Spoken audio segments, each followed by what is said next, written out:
So let me ఒకసారి ఈ పాట. అనగా అనగా మొదలై కథలు అటుగా ఇటుగా నదులై కదులు అప్పుడు ఇప్పుడు దరి చేరునుగా కడలి ఓడై కడదేరునుగా గడిచే కాలాన గతమేదైనా స్మృతి మాత్రమే కదా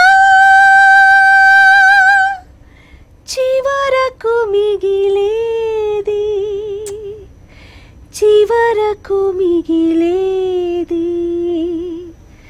చివరకు మిగిలేది చివరకు మిగిలేది ఎవరు ఎవరు ఎవరు నువ్వంటే. ఇది లైఫ్లో అందరం గుర్తుపెట్టుకోవాల్సినటువంటి 2 మాటలు సీతారామ శాస్త్రి గారు చెప్పిన మాటలు. ఎవరు ఎవరు ఎవరు నువ్వంటే నీవు ధరించిన పాత్రలు అంతే. ఈ లైన్ సావిత్రి గారి జీవితానికి సంబంధించి ఆవిడ గురించి తెలుసుకొని చెప్పే నిజాలైనా కూడా, అంటే ఆవిడ వాట్ కైండ్ ఆఫ్ లైఫ్ ఆవిడ లీడ్ చేసింది అని చెప్తూనే ఓ పక్కన ఇది మన జీవితానికి రిలేట్ చేసుకొని చూస్తే నిజంగానే అది వాస్తవం. ఐ థింక్ పబ్లిక్ లైఫ్లో ఉన్న వాళ్ళకి అలా కాకపోయినా కూడా ఎవరికైనా అంతే, ఎవరైనా సరే మనుషులు అన్న వాళ్ళకి ఇది ఒక పెద్ద రంగస్థలం అనుకుంటే జస్ట్ వస్తాము. హూ ఆర్ యూ అనే క్వశ్చన్ ఒక రోజున వస్తే మనకిచ్చిన క్యారెక్టర్ ఏంటో మనం ప్లే చేసి వెళ్ళిపోతాం. రోల్ పుట్టటము చావటం మధ్యలో అంతా జీవితం, నానాటి బతుకు నాటకములో నాటకము భలే. సో ఆ డెప్త్ అంతా నాకు తెలిసి సీతారామ శాస్త్రి గారు ఒక లైన్లో 2 లైన్లో పెట్టేసి చెప్పేశారనిపిస్తుంది. అందుకనే అది నాకు చాలా దగ్గర అయింది ఆ మాట.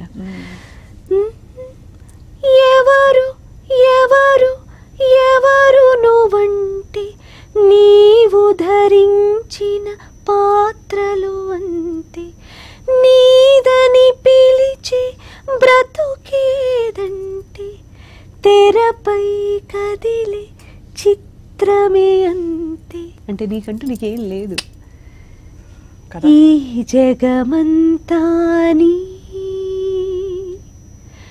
నర్తనశాలై. ఇది మళ్ళీ సావిత్రి గారి గురించి చెబుతున్నా నీ కథే చివరకు మిగిలేది.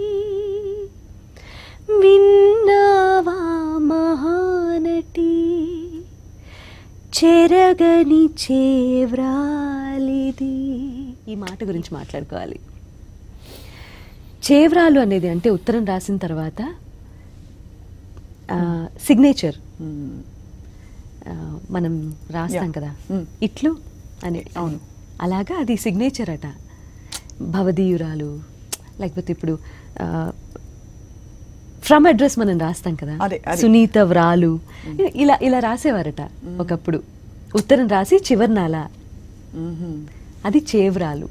అది మీరు ఆ రోజు రికార్డింగ్లో మీరు చెప్పారు నాకు ఎక్స్పీరియన్స్. సీతారామ శాస్త్రి గారిని ఫోన్ చేసి మరీ అడిగారు. అమ్మో,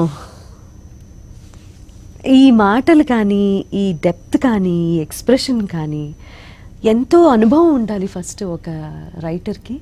ఆ తర్వాత ఆ అనుభవాన్ని రంగరించి అది దానిలోని పరిమళాన్ని మనకి అందించగలిగే కళ ఉండాలి. అది ఒక సీతారామ శాస్త్రి గారికి సాధ్యం అనేది ఈ పాట ద్వారా రుజువైంది. ఆ కళానికి గళం కుదిరింది. అబ్బో.